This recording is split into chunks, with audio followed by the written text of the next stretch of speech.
He confirms to the bridge that at least compartments 5, 6, and 7 are flooded. Announcements are made. We want the captain to inform you that due to an electrical Oh, this is the actual audio. fault, which is currently under control, we're currently in a blackout. Our technicians are working to resolve the situation. And we'll inform you of developments as they occur. Thank you for your attention. Coincidentally, at this same time in the restaurant, they're playing My Heart Will Go On. Not helping the situation. The captain calls the Hi YouTube, welcome back in hell. My name is Cypress and today we will be watching The Cost of Concordia. This video is by the internet historian. The Costa Concordia. Ship of dreams. It's been 8 years. I'm gonna lie, I've never heard of this ship before. Can still smell the buffets from their 5 restaurants. The casino and 3-story theater had hardly been used. The gym, the day spa, the sheets in her 1,500 luxurious cabins. 1,500, let's go. Costa Concordia cost $570 million to build. Damn. And you could tell. You could really tell. I love the way he talks, man.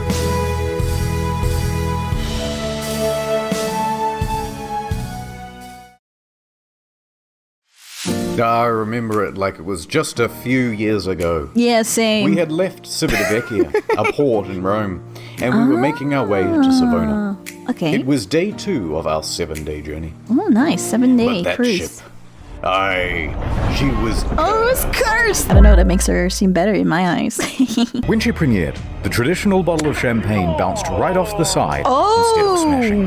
A bad omen. It involves breaking a bottle of champagne on the bow of the ship, using a carefully rigged length of line so that when it is released by the godmother, it swings across and smashes against the ship. If the bottle fails to break, it's considered bad luck. Words of blessing are issued by members of blah blah blah, and toasts are made all around. But I'm not the superstitious type. Nothing could go wrong on Friday the 13th. Why does he say of January? Isn't that makes it different? 2012. Oh, 2012! On the 100th year anniversary of the Titanic. Oh, this is not a coincidence. That's also only safety rated for 2-compartment flooding. Especially not when you have a 5-star max level captain like Francisco Scatino. A man who mysteriously rose from head of security to the position of captain. For real? What? Years. He knows exactly what to do in case of an emergency. For example, when he caused this emergency in 2008, when he crashed into a port in Sicily. Bro. And in 2010, in Vernemont, Germany, when he was steering a... Italy shipwreck captain crashed before in 2010 report. There's no footage, so here's a scene from Speed 2 Cruise Control. different ship and came into port too fast and caused another collision. I've got a good feeling about it. Yeah, me too. I think it's gonna be fun. It's a beautiful evening.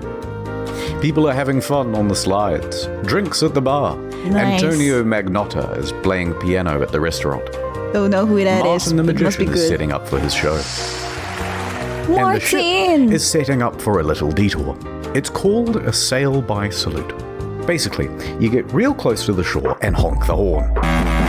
The locals hate it, but the customers love it. I hope it really sounded like that. Traditional. Scatino, the captain, comes into the dining hall with the lady, Dominica Samorton.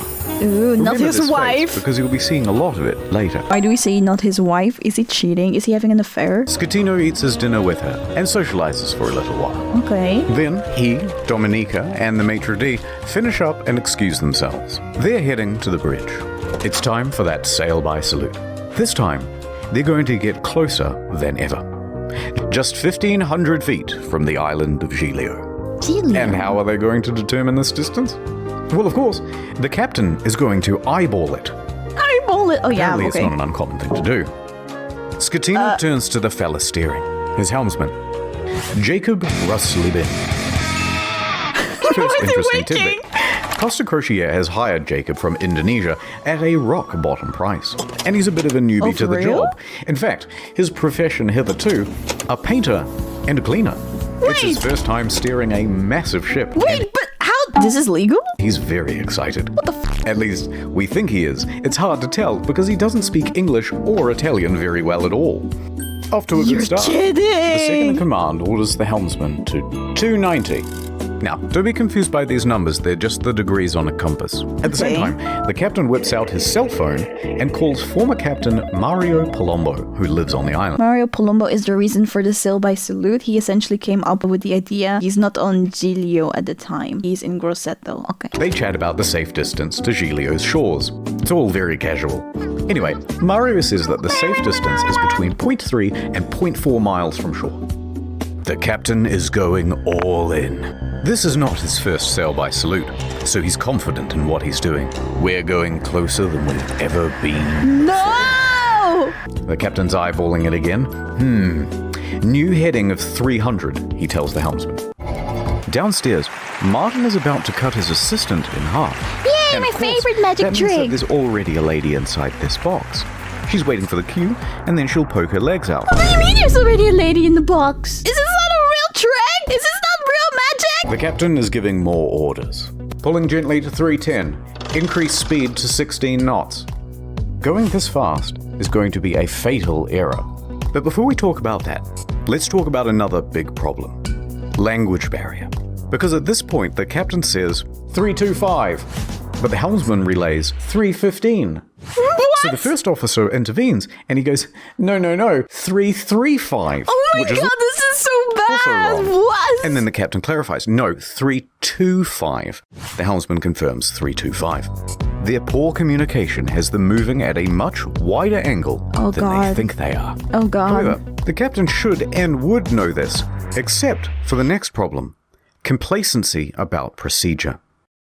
The standard procedure of a ship this large is for the third officer to give exact positional coordinates every time the captain gives a new directional order. But they're not doing that. Oh my god. 330, he says. The helmsman relays 330. The ship reaches 16 knots. The captain then turns to the second officer and instructs him to go to the left wing. That's these things here, and they basically exist so you can get a better view over the Okay, whole thank vessel.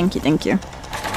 A few seconds pass, and then the mood starts to turn. Scatino notices white foam of waves breaking against the rock directly in front of him in the distance. The Costa Concordia right now is almost 700 meters closer to the rocks than it should be. Without my deviation, God. there is going to be a direct The rocks were collision. actually underwater. Scatino immediately commands the ship to start turning away. 335. Not enough. The captain shouts, 340. The captain 350! yells, 350. 360! Now, remember how I said that accelerating to 16 knots was a fatal error? Yes. Well, that's because it's made this ship incapable of such a drastic turn. Oh, What they've really? got is understeer. Oh, Here's an example. The front end is you're turning, and you're just going straight. You want to go over here, but you're going to end up over here. So despite the order of 350, Mm-hmm. right now the bow is still only pointing at 327. Not nearly enough to miss the rock. And oh no, it's about to get worse. That language barrier again. In these critical moments where every second counts, the helmsman wrongly relays 340. The captain snaps back, 350 starboard, or we end up on the rocks. The third officer goes to assist the helmsman. Now, don't get confused by the orders from here. We're changing over to rudder instructions. The captain yells, starboard 10, starboard 20, and still it's not enough. Hard to starboard. That means as hard as it'll go. But at this point, even if they clear these rocks, they need to get the rest of the ship to swing around it. So the captain yells, midship, which centers the rudder. The bow is now less than 150 meters from Skull Rock. Oh my god, I'm getting nervous, man. I'm getting really nervous. Port 10. But the helmsman only gets to port 5 before another order is given 2 seconds later. Port 20. They might just avoid disaster here, maybe. But then, oh no. One more time, the helmsman cocks up at the worst possible Oh my moment. god. What are you also thinking hiring this guy? What were Helmsman you thinking? goes to starboard instead of port, undoing the swing. 8 seconds later, he realizes the error and corrects, but it's too late. He has just Simulation showed that if this hadn't happened, the ship would have missed the rocks by up to 10 meters, or at least flooded one compartment. Oh my god. near miss into a shore hit. All they can do now is hold on as the bow of the ship narrowly passes by the rocks. Hard to port! The second officer yells, "We're gonna hit!" Collision. No! Oh, this is so bad. This is so bad.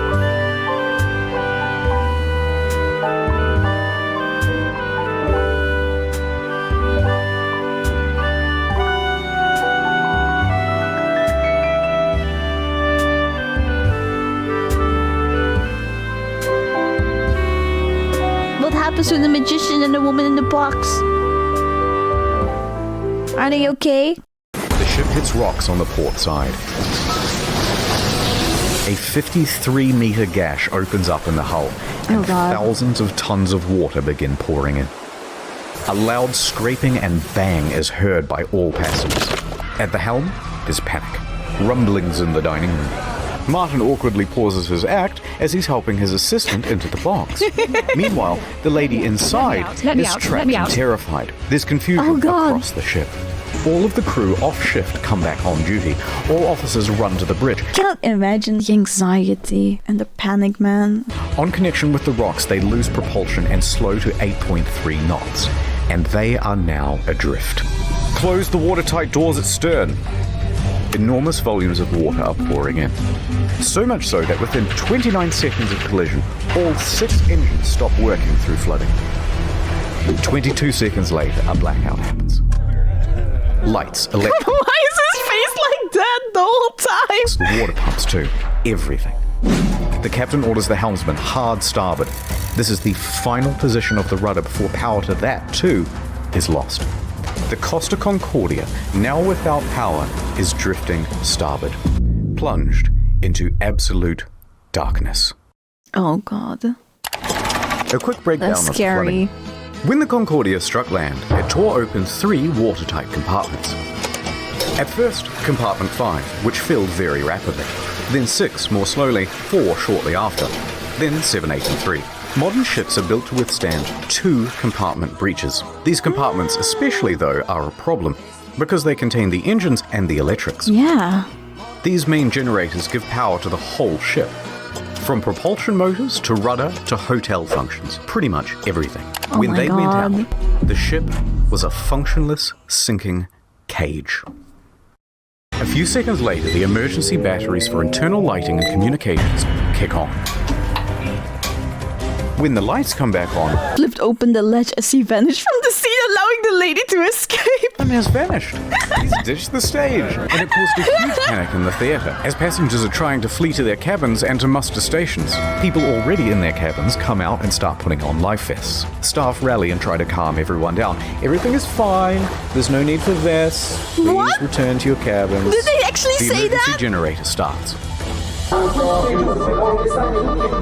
All of the watertight doors close except for door 12, which is jammed. The captain calls Pilot, the chief engineer, as the ship begins to list on the port side.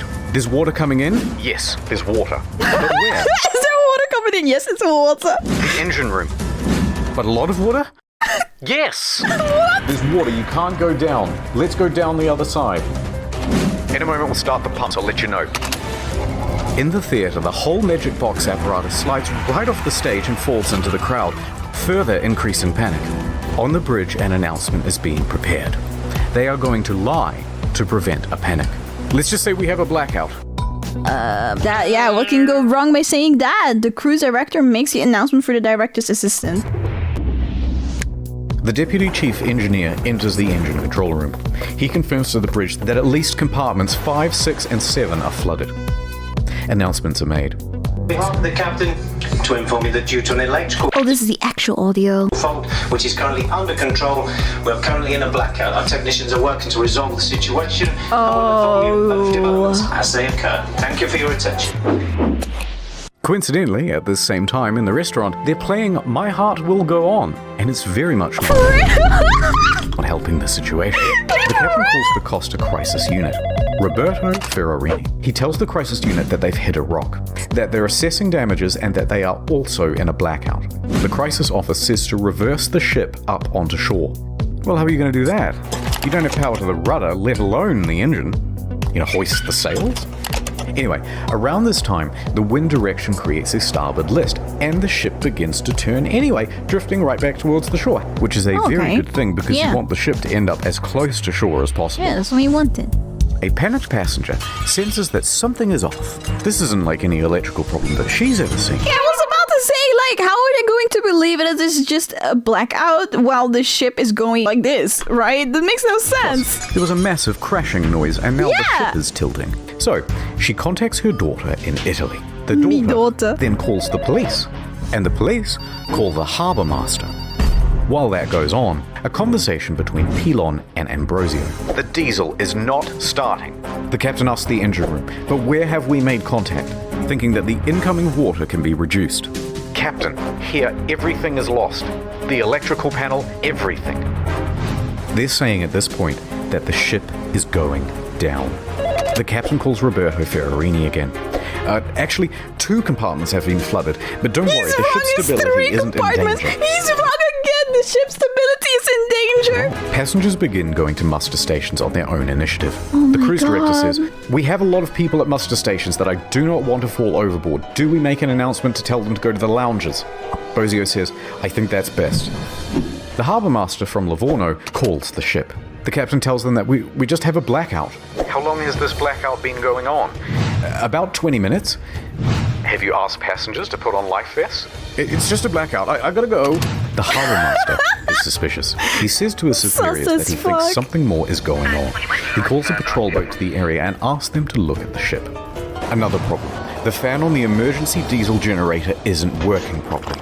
Pilon manually has to turn the thing on. What does the guy think? Does he think it's saveable? I'm so confused. Off with a screwdriver so that it doesn't overheat and cause a fire. The captain is on the phone to the lower decks, asking pointless questions like, "Is it still flooded?" Of course it is! Yes, it is. What do you The captain mean? is essentially in denial of the situation. Yeah. The harbour master calls again. Finally, he says, "The ship is taking on water through an opening in the left side and the ship is listing." He qualifies with, "No one dead or injured." He's lying, that is not something he could know. The harbour master asks if he needs help. "Just a tugboat?" When in reality, they need a full rescue. With 3 compartments flooded, the what's captain wrong finally with you? realizes that things are really bad and they are not going to improve. The Coast Guard orders every available ship to the sea. Meanwhile, up with the passengers, the cruise director's assistant says, everything's under control. Return to your cabins, or if you prefer, you can stay in the lounges. She said this despite knowing it was wrong and that it could have endangered lives. Most passengers at this point, though, aren't listening to this nonsense. I am so f***ing flabbergasted. How could they? Oh my god. And they're busy figuring out how to abandon ship. Good. They begin broadcasting live radio feed from the bridge. Hey, Capo. Captain, the passengers are going on board the boats. Okay, let them go to shore. So then general emergency? Wait, let me talk to Ferrarini. We risk the emergency generators that do not have cooling. It has cooling problems, 100 degrees. The cooling fan has stopped. Pilon calls the bridge and tells the safety officer they need to evacuate. The safety officer relays this to the captain, but after no response, he orders the engine room to evacuate on his own. The captain says, "No, stay." Bro! What the f*** is wrong with you? General emergency? What shall we do? Shall I give the emergency signal? The captain tells Ferrarini that he's abandoning ship. Abandon ship! Another announcement is made. Ladies and gentlemen, your attention please. The situation is under control. Please Stop lying! at this time proceed to your muster station. They're located outside on deck 4. The Livorno Coast Guard calls again. The captain declares distress. The Coast Guard officially calls for rescue operations. They contact Pietro Mille, the helicopter base commander, who then calls in every available pilot. As he rushes down to the helicopter base, Pilon shuts down the emergency generator for the final time. The first rescue vessel arrives. By this point, the lifeboats are already going. Luckily, the ship is very close to shore. Oh, perhaps too close to shore. The ship forcefully runs aground, creating an uneven center of gravity. And it begins heavily listing starboard. The captain issues a general emergency on board. The announcement to abandon ship is finally called and alarms ring out. And with that comes panic. And now that they're listing, with many of the lifeboats too awkwardly positioned to enter the water, there aren't enough readily available and they have to start going back and forth to the shore, picking people up and dropping them off. The patrol boats report to the Livorno harbour master that the ship has run aground and is listing heavily. So the harbour master asks the captain about it, and the captain says, no, the ship is still floating. In fact, we're trying to... Stop! This makes you look so bad! You're already looking bad! They know he's lying. Hold on, I'm reversing it. Beep, beep, beep, beep, beep. The captain then says to bottom out the starboard anchor. So they drop out the anchors, but let out too much chain, effectively rendering them useless. The deputy mayor of Giglio, Mario Pellegrini, and tobacco shop owner Giovanni Rossi arrive at the harbour. They watch the scene unfold. As the first of the lifeboats arrive on shore, the deputy mayor takes the initiative and races to board one of the lifeboats, returning to the ship, and starts trying to find someone in charge. He gives up and starts helping passengers. Bettino tells everyone to leave and take radios. A preparation order for abandoned ship so it can be done in an organized and orderly way. But not before changing out of his uniform and into a nice suit. Why? Priorities. Why? Priorities. Weird Dimitri priorities. Christidis and Silvia Coronica leave with him. The maitre d' and Sir Morton both get out of there. By this point, approximately 300 people are still on the ship. Millet reaches the helicopter base. The first helicopter, a slow-moving Augusta Bell, was already rising from the tarmac for the hour-long flight south. Bozio is the last crew member left on the bridge, coordinating evacuation. He then leaves to help passengers board lifeboats. The bridge is now abandoned. And then, the ship's black box stops working. Apparently there were technical problems with it. That means, from here, things are going to get a little foggy in detail. A while later, rescue helicopters arrive, but they're struggling to find the ship because they're expecting it to still be well above water. Passengers are scaling down the port side by ladder as lifeboats return to pick them up. This is so scary, man. Oh my goodness. So fucking scary. No joking, Oh god. Oh, that's her. You're not allowed to make a film movie. I'm allowed. Who say you are? Is she not allowed? She almost died! A second helicopter, a faster model, sets off. The ship stops heeling and comes to a final resting place. Now the Coast Guard calls the captain because he's just learnt that the captain has abandoned ship. The captain claims, no, actually I slipped and I fell into one of the lifeboats. What? I slipped and I fell in one of the lifeboats. Yeah, sure. That's, sounds legit. I'm a klutz. But now that I'm on board, I may as well head back to shore. DeFalco tells the captain to get the back on board. And the captain kind of acts confused and then effectively refuses. So the captain makes it to shore. From here, we only have mainstream news reports to rely on, so it's not going to be super accurate. But they say that Giglio's police chief then finds 110 survivors on the rocks at Point Gabbianara.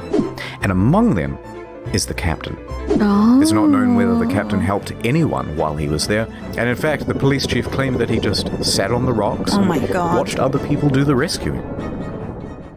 What a bitch. A while later, a rescue boat picks up the captain and takes him to the harbour. He speaks to the police. He then finds the ship's onboard chaplain, Father Rafael Molina, and cries to him for about 15 minutes.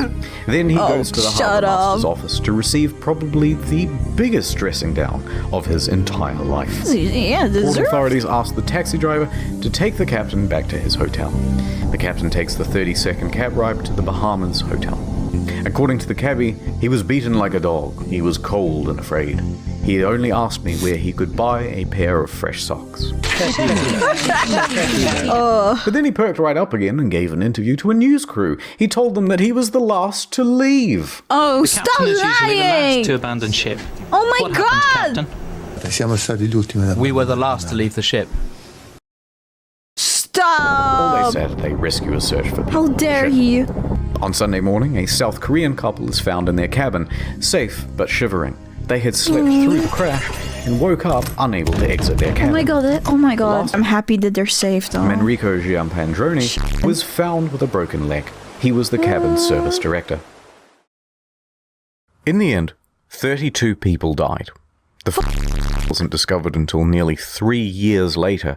A crew member, Russell Rebello, and it's believed that he died a hero helping passengers off the ship. The Costa Concordia was the largest cruise ship disaster since the Titanic. And then there's the ship. This is what happens to a 110,000-ton cruise liner when it's left half rolled over in the ocean. Oh my god.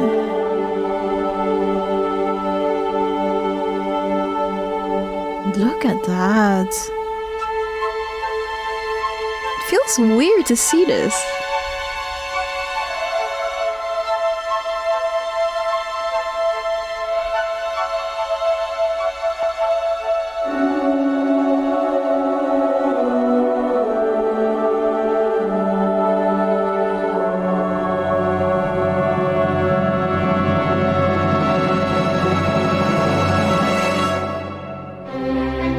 But this isn't the end.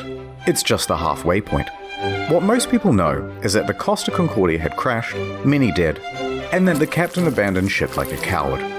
But there's a whole veritable spaghetti of details to untangle. Let's dive in. Why is she grabbing the spaghetti? The deets. God!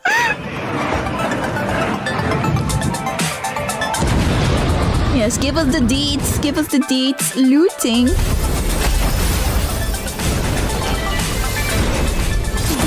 Loot box time. The Costa Concordia was more than just a floating resort. There's a mall, a casino, cha-ching, cha-ching. This iron chest was full of safes and cash registers and expensive fittings. And there were plenty of gamers prepared to sneak by authorities and try their luck in the hot zone. Within days, police divers reported that valuable items... Costa Concordia shipwreck is treasure trove for passengers' abandoned belongings. Concordia survivors blame Italy for stolen possessions. Costa Concordia survivors claim cash and jewels are missing. Oh, I thought before the passengers left the ship, they quickly grabbed something. I thought that was it, but actually people went there and stole shit. That's crazy. Once seen lying around the ship, were now missing. Wet socks. High-end Not liquor, my wet expensive socks. furniture, dining sets, cash from the casino, cash registers, jewelry and display cabinets, safes, Japanese I mean, but woodblock I'm not prints surprised, by though. Of famous course 18th people did century this. artists, as well as the iconic bell, which hung from the bridge of the ship. It was never found. Who steals a big What are you gonna do with that? Even the server admins were getting involved. 4 divers who were part of the company contracted to refloat the Concordia were spotted on CCTV, sneaking out to the ship. A patrol boat was dispatched, and the men were caught inside the fancy suites with rucksacks full of stolen goods. The 4 men are charged with stealing and thieving. Each fined €200 and given 4 to 6 months in jail. Later on, stolen as well as legitimate items found their way to Amazon and eBay. Chips from the casino, postcards, and cabin access cards became highly sought after souvenirs. It even has a watermark. Some Australian guy even made a listing for the ship itself, advertising it as buyer to collect. And although there were plenty of bidders, eBay pulled the plug. It actually had freaking bidders? Unbelievable. People are crazy. The relationship. I know you want to see Scatino go to jail, and we'll get to that. I do. But first, I really do. we have to talk about someone else. Dominica. Oh yeah, what was she doing there? That was a close one. There was Dominica. speculation that she was on the bridge that evening because she was the captain's mistress. Oh, who would have thought that? Whoa. Intense media speculation reports that her presence distracted the captain. They both denied their love for years and maintained that they were just friends. Yes, I was very attracted to Captain, and he was clearly interested in me. I had a big crush on him. Very good looking and very Admit to the charming. media that Oh my she found god. him handsome. Oh no. And how could you not? You so Could you not? Honestly, I really don't think he looks attractive. precious when you smile. Okay, he's agreeing. Because there was no romantic link between them. Some people would like to believe, they want to know I have something with him. It's more interesting. It's like, you know, some spicy. My late night sessions in Concordia Captain's cabin. What? Miss Morton also loved the spotlight, however. Everyone, oh look! And took several interviews. But as the pressure mounted upon her, she began making ominous threats to Scatino. Francesco, I give you just 1 week to tell the truth about what happened immediately after you did the announcement to abandon ship. 1 week. What happened, Satino? What happened? Saying he must confess. What and happened? That you Tell have us! but 1 week to come clean. But things He better keep clean. Sir Morton is a bit of a wild card. In a subsequent interview, she claimed a helicopter came to the ship well before the other rescue craft. to take away a package. Huh? Oh? And what was that package? Is it the drugs, apparently. So rumors began that the ship was running narcotics for the mafia. What? Is that why he was being so weird? Is that why he was like in denial so much? Without cause, a number of cruise ships, even recently, have been caught trafficking drugs. Oh my As an aside, Scatino was tested for drugs immediately after the crash. He tested negative for drugs in his system, but trace amounts of cocaine were found in a hair sample. Makes it smoother and less dry. Nonetheless, the Concordia was searched and no... Wait, I want to say, like, but that's just a drug test. He could have taken it, but not smuggled it, so I guess. You don't know. Ever found. How did we get here? Yeah, how did we get here? Helicopter. Sir Morton commented on it again the next day and said, actually, that helicopter was just for the captain as a means of evacuation from the ship. Oh. Okay, wait. What? So she expected to get some sort of first-class rescue while everyone else was still stuck on the ship? Wait, how did we get here? Oh, right, sex with the captain. Divers were quick to head to the captain's cabin where they found Miss Sir Morton's lingerie and other articles of clothing as well as a makeup bag. The jig was up, but they continued denying it. Sir Morton mostly faded from international attention until she was told to appear before the court to present witness testimony. The judge pressed her to be truthful about their relationship, or she would be held in contempt. Either tell me the truth or shut up. So finally, she admitted it. Yes, I had a sentimental relationship with the captain. Stop. Yeah, we knew. But now, stop asking about my private life. She was indeed the captain's lover. What is up, Trouble Alert Nation? Scatino cheated on his wife with Seymour Can. Oh my god! She and Scatino had been having an affair for several weeks. She also said that on the night she boarded, she didn't have a ticket. Ticket, please. And didn't need to pay because nobody questions you when you're the captain's lover. Naturally, she gave another confusing interview after leaving court. I want to say that today is the second time I died because the first time I died in the night of the crash with my psychological brain. What the f is she talking about? People actually died. Shut the f up. And problems. Today I died the second time because what the f is she talking about? Find out something that I try to hide. Subsequent to the trial, she used her fame in Moldova to become a political activist, often appearing on television and radio and in articles covering protests, accompanied by pictures of her being arrested by police. She's complaining that there aren't enough bins in the area. The police are telling her to calm down and point out there are bins right there. The crowd standing around is telling police she's allowed to protest here and generally white night.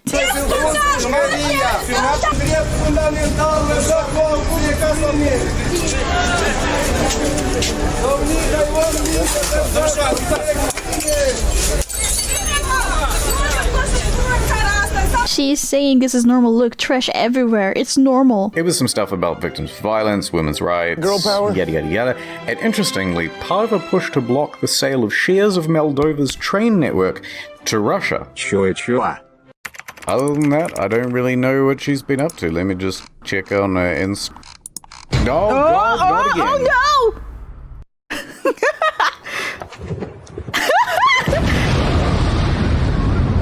Oh God, lawsuits. Several civil suits were quickly lodged against Costa Crociere, and their parent company, Carnival Cruises, immediately saw a share drop of 23%. Don't beat.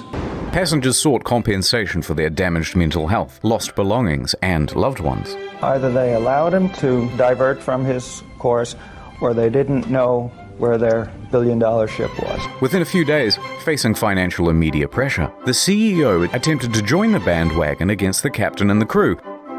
That was not the ordinary route that the ship was taking at the time, and was not only taking, but the ship was... Junior! Claiming that the ship was not approved to deviate from the route. But that wasn't true. Approval isn't required if the ship is deviating by less than 15 miles, or that it was against company rules. Oh? Also untrue, because investigators found that they didn't have any rules about deviating route, and they tacitly encouraged sail by salutes.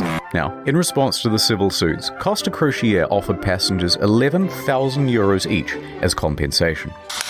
That's kind of small. Just that? 11,000 euros. Just 11,000? $14,000 is the minimum compensation under international law when a ship is abandoned. Bro. This was to reimburse them for their tickets, as well as any costs they accrued in having to unexpectedly travel home early. And that was supposed to release them from everything and anything that has to do with this accident. I cannot ask for more than this. A lot of passengers, understandably, were not too happy with this deal, and they refused to take the money. We think the offer is an insult. For what these poor passengers went through, we think that the compensation being offered is not commensurate. Here, take it. Compensation being offered is not commensurate. Later, Costa Crociere would lodge a plea deal with the Tuscany court to pay a €1 million fine to avoid a criminal trial. The judge agrees. Costa Crociere is now off the hook for all criminal liability for the whole thing. They washed their hands of the incident and flecked the residual droplets of responsibility onto the faces of 6 staff members. Passengers and relatives of the dead are livid that the company has been able to avoid criminal Yeah, what the f***? This is ridiculous. Civil suits against the company continue. By the way, the residents of the island of Giglio also banded together and sought damages. Their port was blocked to fishing boats while the recovery was being done. Importing goods a lot more difficult too. They had an influx of tourists, but they were all there to see Concordia. In the end, they didn't get much in terms of compensation. They didn't get much. Eventually, passengers who refused the initial compensation of 11,000 joined civil parties against Scatino in his trial in 2015. It's not commensurate. They were awarded €30,000 each. Other cases, especially those involving lost relatives, are settled for undisclosed amounts.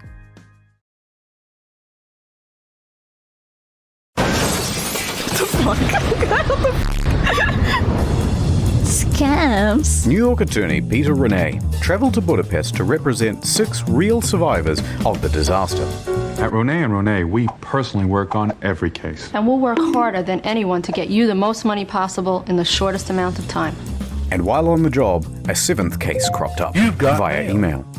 An elderly woman, Alona, said, "Help me, Mr. Ronai, for I have lost my daughter, Eva, and my 5-year-old granddaughter, Roxana." So Mr. Renai agreed to speak with her. However, there were some inconsistencies in her story. Neither Eva nor Roxana were on the passenger list. Odd, but Costa is known for having stowaways. Gotcha, bitch! Still, Mr. Renai was suspicious. They wouldn't cheat the old lady, would they? Renai inquired further about why she was on board, especially without a ticket. Ilona said, "Well, I don't know, but you should ask her boyfriend." Zolt Horvath. Who's that? He'll know all the details. "I'm up all night. I'm going crazy," he said. But Mr. Renai was still suspicious. Because then she asked, "How much money do you think this is worth?" What? That is crazy. No, this smells sus. Sus as Red flag, Peter. Yes. In 20 years of doing this, you've never had anyone ask about money. Exactly. If you lose your relative, why the f would you ask that? So Mr. Renai hired an investigator and sent photos around of the missing girl. The next day, the phone rang. Ahoy hoy. It was the boyfriend again. Look, there's been a bit of a misunderstanding and the child isn't missing at all. What? And then he claimed he was confused because he had done too many drugs the night before. Oh. Okay, can I speak to the daughter then? At first, he was refused. So Renai said that he'd have to file a missing persons report to the police if he couldn't. The boyfriend relented. That night, Renai met with Zolt and brought the police with him. He speaks to the granddaughter and asks her if she's seen Mum. "Yeah, I saw her today." "Oh, really?" "Yeah, we went to the park today and we went on the swings." Oh no, the jig was up. So the mum walks into the room sheepishly. It's a miracle. And the story changed again. Okay, How did they think they could get away with this? But I did injure me leg when I jumped from the ship. And then I immediately flew back to Budapest. Although don't worry about checking my leg because there are no visible marks or injuries. Oh, Petey, I'm beginning to think they weren't even on the boat. Also, it turns out this lady isn't her mum, it's just a neighbor. Eventually, Renee managed to make the they pair. probably said, like, we will share the money. And then they said, "Hey, we haven't done anything wrong. We haven't taken any money." And in the end, it looks like there'll be no criminal punishment for the scam. Because Hungary, a former communist country, has no laws against insurance fraud on the books. Really? The love room that never seriously. They are actually very good lawyers and have won awards, etc. I'm just having fun. Please no sue. Call 1-800-6647. Oh, that's a bad idea. Oh, that's a very bad idea.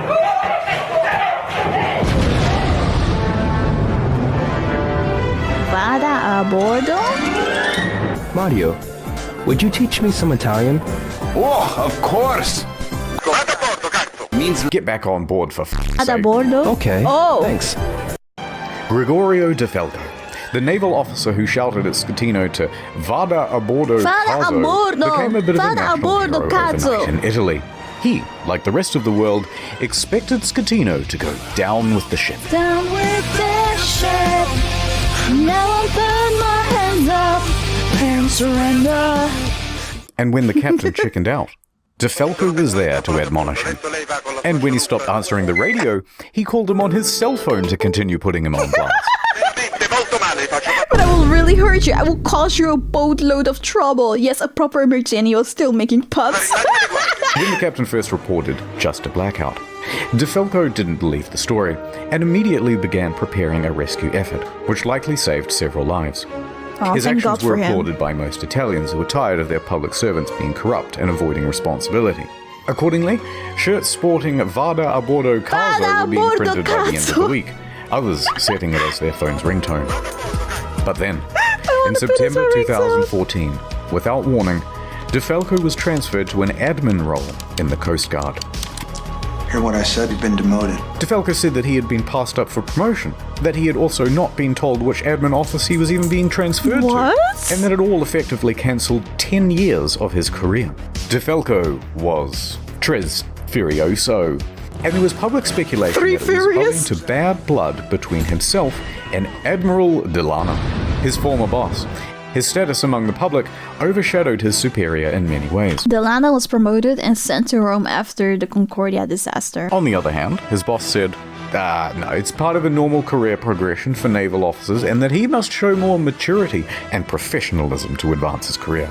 Now, it's hard to know what's true in office politics, so let's leave that alone. And anyway, in 2018, De Falco said buenas noches, ya later, to the Italian Navy to become a politician. In March that year, he was elected to the Italian Senate, serving as a member for Livorno. He still serves there today. I'm the captain now.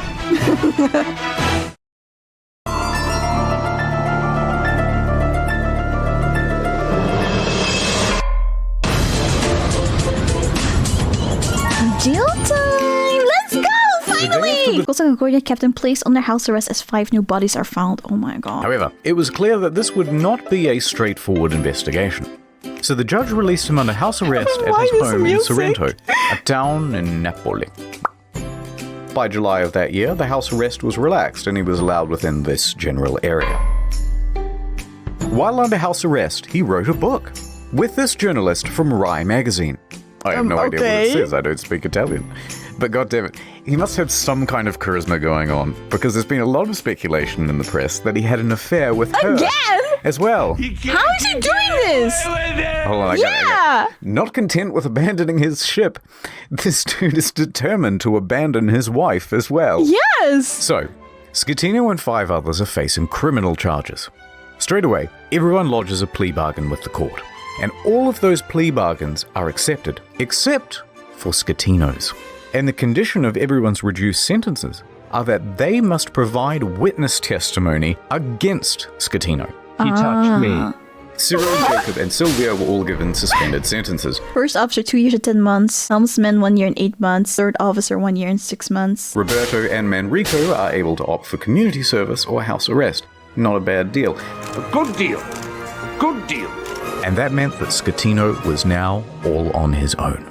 Ciro, the first officer, was the first to give his testimony. On the witness stand, he claimed that Schettino was distracted by his mistress and other guests on the bridge. That there was confusion over who was in command. Then it was Jacob's turn. And he said, Lamau XD, because he didn't actually bother with his testimony or his reduced sentence. He just fled the country. It took authorities 12 months to eventually track him down on the outskirts of Jakarta. And when they said, oi, we still want that witness testimony, he just scalped it again. and he hasn't been found since. Oh my god, you motherfucker, come back. Ferrarini gave his testimony, then look, we don't have time to relitigate the whole trial, so let's just go straight to the verdict. Guilty! Schettino was found guilty of multiple manslaughter, causing a shipwreck, abandoning ship, and lying to authorities. He is sentenced to 16 years and 1 month in prison.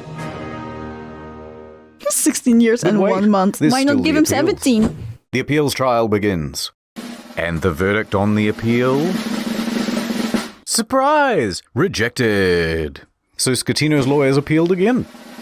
And the verdict on the final appeal? Rejected! Schettino made multiple attempts to secure a plea deal but was denied by the prosecution each time. The prosecution called for Schettino to be sentenced to 26 years in prison, calling the incident a Titanic affair. Oh, okay, I see what you did there. Schettino was not present. His lawyers stated that he was waiting outside of the jail for the ruling, so that if his plea was rejected, he could immediately start serving his sentence. And with that, 5 years and 4 months after the disaster, he was finally in a cell. Deserved. Refloating the Concordia.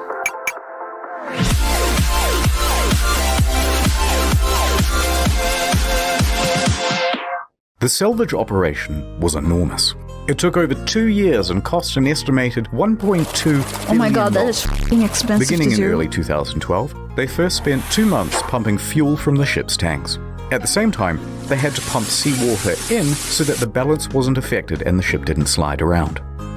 In early 2013, a platform was built under the ship to prevent it from falling further. Sponsons were then attached to the sides of the ship, so much and work cables is attached this? to the underwater platform. But of course, I mean, The it's sponsons fucking were then big. dragged underwater and opened up to allow the ocean to fill them. The ship could then roll over properly. By late 2013, the ship was upright once more. The sponsons were then attached to the side of the ship to help keep it balanced. It now rested partially above water and crews could walk around safely. By July 2014, the water was removed from the sponsons and compressed air was pumped in to lift the ship. And she was ready to cruise again. This time Ready to a to port cruise in again. Genoa. It was a 4-day towing journey to the docks where a 2-year process of dismantling and recycling would begin. That same weekend of the towing, Schettino was busy. He was the guest of honor at a white party on an island in the Bay of Naples. He appeared on the front page of a local newspaper, flanked by 2 of Italy's most eligible bachelorettes. The end. Well, that was Anyway, something. That was horrible. So What the these f? are How things could that that I happen? remember from the Costa Concordia. Such good memories. Maiden of the Sea. Did you steal And as for it? you, little fella. You stole it!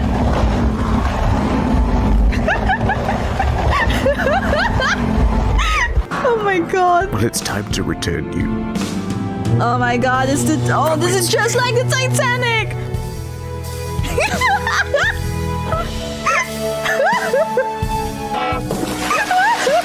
Hi, thank you so much for watching. If you liked it, please don't forget to give a like to the video and subscribe to my channel. I also stream live on Twitch and on YouTube, so follow me on Twitch or just turn on the notification bell on YouTube to know when I go live. I hope to see you there. Bye!